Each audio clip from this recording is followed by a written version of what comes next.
Hello guys, कैसे हैं आप सब। आशा है कि आप लोग अच्छे होंगे और स्वस्थ होंगे और अपने अपने घर में बहुत खुश होंगे। यहाँ पे मैं अपनी बेटी को लेके जा रही थी एक पार्क में। वैसे तो मुझे पार्क ले जाने का कोई प्लान नहीं था, मैं जा रही थी किसी काम से, पर वो काम तो मेरा बना नहीं, तो मैं यहाँ पे इस पार्क में लेके आ गई थी। पार्क बहुत ही अच्छा था। पार्क का नाम तो मुझे नहीं पता था, बस इतना पता था ये चिराग दिल्ली में है।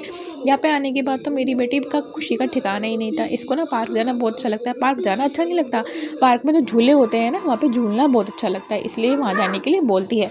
वहाँ जाने के बाद इसने थोड़ी सी मस्ती की, और सच बता रही हूँ, जिस चीज़ के लिए मैं यहाँ लाई थी ना, उसको झूले के लिए, यहाँ पे एक भी झूला ही नहीं था।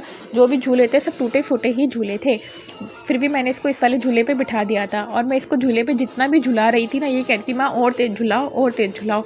इसको तो बिल्कुल डर ही नहीं लग रहा था, मुझे तो बहुत डर लगता है। फिर यहाँ पे स्लाइड करने के लिए आ गई थी। अब इसको मैं क्या ही बोलूँ, स्लाइड करने वाला था या सरकने वाला था। यहाँ मेरी बेटी तो स्लाइड नहीं कर पा रही थी, खुद ही सरक सरक के नीचे आ गई थी। और उसके बाद ये चले गई थी यहाँ जिम वाली मशीन पे। यहाँ पे इसको जिम भी करना था।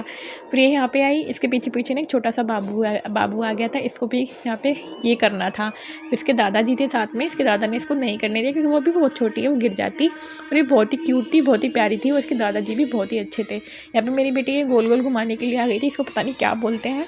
और ये देखिए साथ वाला बेटा है, इसकी तो अलग ही कारस्तानी चल रही थी। अगर ये गिर जाएगा ना तो भाई तेरे बहुत चोट लगेगी।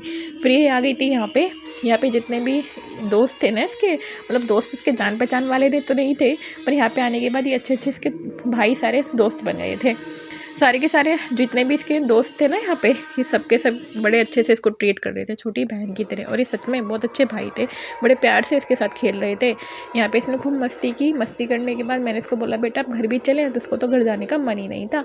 सुबह से लेकर शाम तक भी इसको मैं यहाँ छोड़ दूँगी ना तो ये थकने वाली नहीं है, पर रोड पर जाती है अगर इसे मैं पैदल चलने के लिए बोल दूँगी ना तो इसके पैरों में बहुत तेज दर्द हो जाता है। बोलती है मम्मी मेरे तो पैर टूट रहे हैं, टूटने का नाम लेती है। फिर हम वहाँ से आ गए थे अपने घर पे आने के बाद यहाँ पे हमने रोड क्रॉस किया।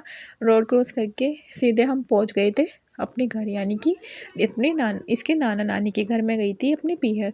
वहाँ पे जाने के बाद हमको देख के तो इसकी मौसी सरप्राइज़ ही हो गई थी, क्योंकि उसको पता ही नहीं था कि हम आने वाले हैं। जैसे वो आई, उसने गेट खोला और ये चले गई थी ऊपर।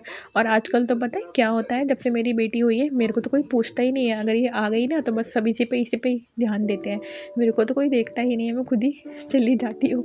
तो और सबको इसी से ही मतलब होता है। ये ऊपर गई, मेरी बेटी की आदत है किसी के भी घर पे वो जूते पहन के नहीं जाती है, पहले जूते उतारती है उसी के बाद ही वो ऊपर जाती है। ये इसकी बहुत ही अच्छी आदत है। फिर ये दोनों चले गए थे ऊपर। ऊपर जाते इन दोनों की हो गई थी लड़ाई स्टार्ट। मौसी ने बोला मेरे लिए कुछ खाने के लिए लाइए, बोलती नहीं मौसी सारी दुकानें ही बंद हो गई थी, जबकि मैं चाउमीन लेके गई थी। ये छोटा सा वीडियो अगर अच्छा लगा हो तो लाइक कीजिए और सब्सक्राइब कीजिए। Bye bye.